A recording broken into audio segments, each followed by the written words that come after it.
हिमाचल प्रदेश के कांगड़ा डिस्ट्रिक्ट में एक छोटा सा खूबसूरत गांव है Banuri.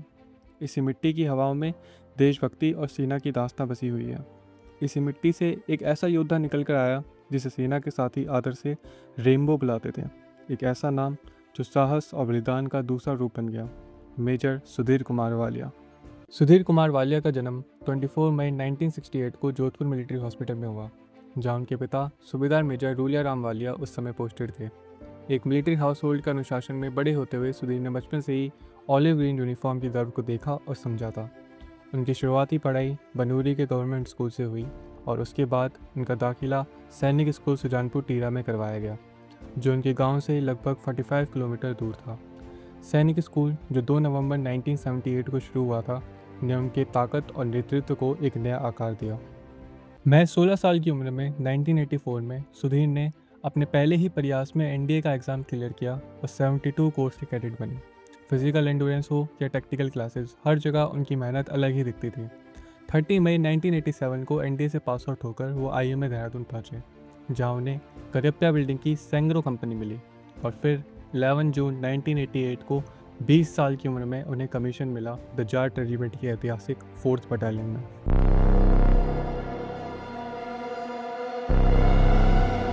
Indo-Sri Lanka Accord sent the Indian peacekeeping force to combat roles, the airborne forces. Commissioning के तुरंत बाद सेकंड लेफ्टिनेंट वालिया को श्रीलंका भेजा गया, जहां IPKF Indian peace keeping force के मेंबर के रूप में उनका सामना LTTE के ट्रेंड गुरिल्लास से हुआ। उन घने जंगलों में रियल कॉम्बैट फेस करते हुए उन्होंने क्लोज क्वार्टर बैटल की बारीकियां सीखी। श्रीलंका से वापस आने के बाद 1990 में सेना के सबसे कठिन सिलेक्शन को क्लियर करके वो 9 पैर SF के हिस्सा बने। उन्होंने बेलगाम से कमांडो ट्रेनिंग ली, CIDW स्कूल से अनकन्वेंशनल जंगल वॉरफेयर सीखा और गुलमर्ग के HAWS से माउंटेन वॉरफेयर सीखा। जम्मू और कश्मीर के मुश्किल हालात में उनकी टीम अक्सर डिस्किस्ट रूप में ऑपरेट करती थी। आतंकवादियों के ठिकानों का पता लगाने के लिए कश्मीर में उनकी बेबाक रफ्तार और सर्वाइवल स्टेमिना को देखकर ही साथी उन्हें सेना का रेनबो पुकारने लगे थे। कैप्टन के रूप में उन्हें 11 जून 1993 को प्रमोशन मिला। जुलाई 1993 राजौरी के कांडी विलेज में एक ऑपरेशन के दौरान उन्होंने अकेले 3 आतंकवादियों को ढेर किया, जिसके लिए उन्हें 26 जनवरी 1994 को सेना मेडल मिला। किश्तवाड़ में उनकी शानदार बहादुरी के लिए उन्हें बार 2 सेना मेडल दिया गया। 1997 मेजर सुधीर को यूनाइटेड स्टेट्स में एक एलाइट एडवांस कोर्स के लिए सिलेक्ट किया गया। 80 से ज़्यादा देशों के बेहतरीन कमांडोज के बीच उन्होंने पहला स्थान हासिल किया। उनके फॉरेन कोर्समेट्स उनके इस अद्भुत अनुशासन और ताकत को देखकर आदर से उन्हें कर्नल पुकारते थे। उन्होंने पेंटागन में काउंटर टेररिज्म टैक्टिक्स पर एक स्ट्रेटेजिक एड्रेस देने का सम्मान भी मिला। जब 1999 में कारगिल वॉर शुरू हुई, तब सुधीर न्यू दिल्ली में army chief general VP Malik के ADC के रूप में पोस्टेड थे। लेकिन जब उनकी यूनिट 9 पैर SF फ्रंटलाइन पर थी, तब सुधीर दिल्ली के एक सेफ ऑफिस में कैसे रह सकते थे। उन्होंने जनरल मलिक से उनके बैटलफील्ड पर भेजने की रिक्वेस्ट की, जिसे उन्होंने स्वीकार किया।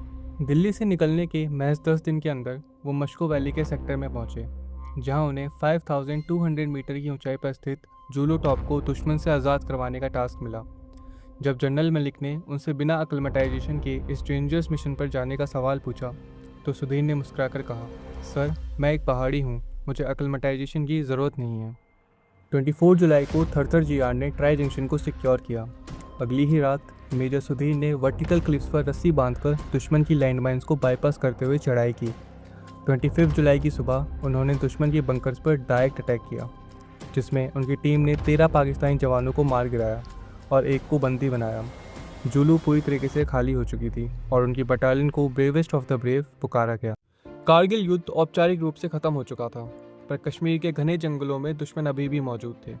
29 अगस्त 1999 को सुबह लगभग 8:30 बजे मेजर सुधीर कुपवाड़ा के घने जंगलों में अपने 5 कमांडोज की टीम के साथ एक सर्च एंड डिस्ट्रॉय मिशन पर थे। उन्होंने पूरी रात दुश्मन की तलाश में जंगल को छाना। तभी पानी के बहाव के साथ उन्हें ताज़ा टूथपेस्ट के झाग दिखे, जिसे देखकर उन्हें समझ आ गया कि दुश्मन बिल्कुल पास ही है।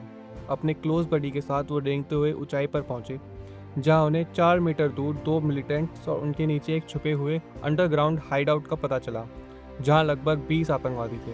उन्होंने वहां मौजूद 20 मिलिटेंट्स में से 9 मिलिटेंट को ढेर कर दिया। इस दौरान उनको कई गोलियां भी लगीं और वह हाइडआउट के एंट्रेंस पर ही गिर गए। भयंकर दर्द और बहते हुए खून के बावजूद उन्होंने अपना हौसला नहीं खोया। अपनी इवैक्यूएशन को रोकते हुए उन्होंने रेडियो सेट पर अपने ट्रूप कमांडर्स और चेक पॉइंट को कांटेक्ट किया।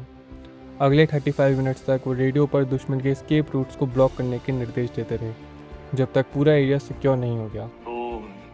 ये सुधीर सर का तो मेजर सुधीर कुमार वाले। जब फायरिंग पूरी तरह रुक गई और दुश्मन ढेर हो चुके थे, तब उन्होंने अपने आप को इवैक्यूएट करने दिया।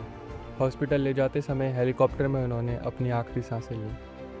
26 जनवरी 2000 को उन्हें मरणोपरांत अशोक चक्र से सम्मानित किया गया। आज कांगड़ा में उनके नाम पर स्कूल है और उनकी बहादुरी की कहानियाँ हर भारतीय जवान के दिल में जिंदा हैं। Major Sudhir Kumar Walia, ACSM। वो तो नहीं, बस थोड़ी सी गोली लग गई उनको। हमने पापा को बोला, पापा तो ये पूरे की गोली लग गई उनको। तो थोड़ी देर में उन्होंने बता दी कि नहीं, आपकी भाई तो आपको छोड़ के चले गए।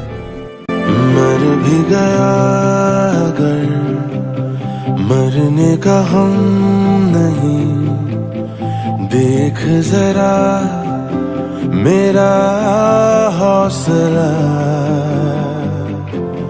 मुझको डरा सके तुझ में वो दम नहीं, सुन ले जहां मेरा फैसला।